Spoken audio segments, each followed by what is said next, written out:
तो आज के इस वीडियो में हम लोग सीखेंगे कि टेरेस्ट्रियल इकोसिस्टम किससे कहते हैं। ठीक है, तो देखिए टेरेस्ट्रियल इकोसिस्टम एक लैंड बेस्ड इकोसिस्टम होता है। ठीक है, जिसमें पॉपुलेशन ऑफ स्पीसीज यहाँ पर शामिल होती है। कहने का मतलब है कि खास तरह की जो जातियाँ होती है यानी किसी की स्पीसीज होती है, उनकी जो संख्या होती है, पॉपुलेशन होती है, उस पॉपुलेशन इस लैंड पर एग्जिस्ट करती है। ठीक है, और इसी लैंड को एग्जिस्ट होने पर इन्हीं जो इनकी क्वालिटी होती है, इसी को हम लोग क्या कहते हैं, एक land based population of species कहते हैं, यानी टेरेस्ट्रियल इकोसिस्टम कहते हैं। ठीक है, जो अपने साथ बायोटिक और अबायोटिक इंटरेक्शन को शामिल करती है एक विशेष एरिया में।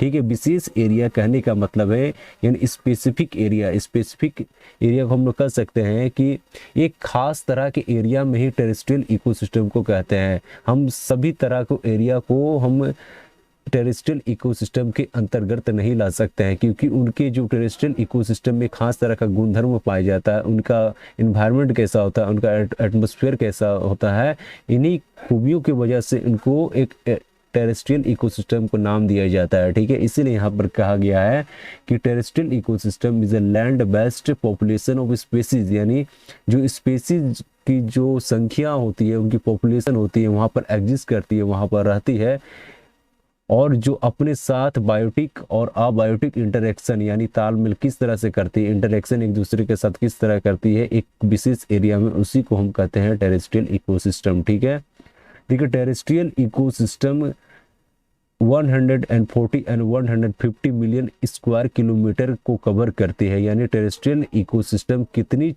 स्क्वायर किलोमीटर एरिया में कवर रहती है, यानी कहाँ कहाँ कितनी एरिया में पाया जाता है।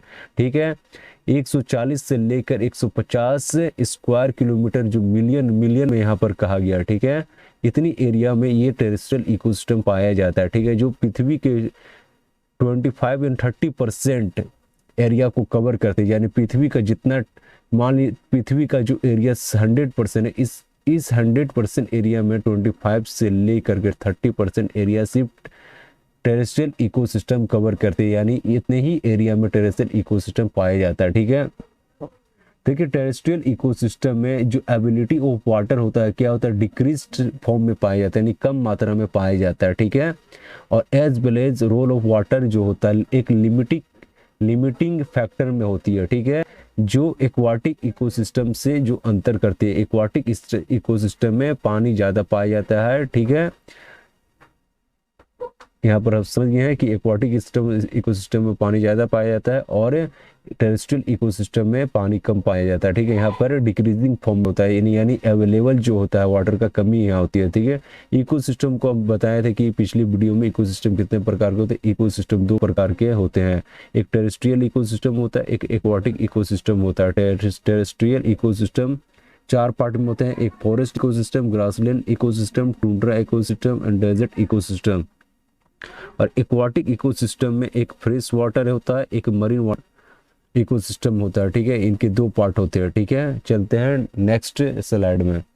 देखिए जो टेरेस्ट्रियल इकोसिस्टम होता है, उनका एटमॉस्फेयर क्या होता है, ट्रांसपेरेंट होता है, नहीं साफ साफ देख सकते हैं, एक जगह से दूसरी जगह को देख सकते हैं। ठीक है, कंपेयर टू वाटर में ट्रांसपेरेंट नहीं होता है, कहीं वाटर क्या होता है सफा पाया जाता है, कहीं वाटर गंदा पाया जाता है। यहाँ पर एक्वाटिक इकोसिस्टम एग्जिस्ट करती है। ठीक है, देखिए light is more readily available, जो होता है टेरेस्ट्रियल इकोसिस्टम में लाइट है पूरी प्रचुर मात्रा में पाया जाता है, वहाँ पर एबिलिटी वहाँ पर ज़्यादा होती है। ठीक है, और एक्वाटिक इकोसिस्टम में लाइट की कमी होती है। ठीक है, तो टेरेस्ट्रियल इकोसिस्टम है मोर गैस एबिलिटी, टेरेस्ट्रियल इकोसिस्टम में गैस की एबिलिटी ज़्यादा होती है, और एक्वाटिक इकोसिस्टम में जो होती है वहाँ का गैस की एबिलिटी कम होती है। ठीक है, इस वीडियो में बस इतना ही है।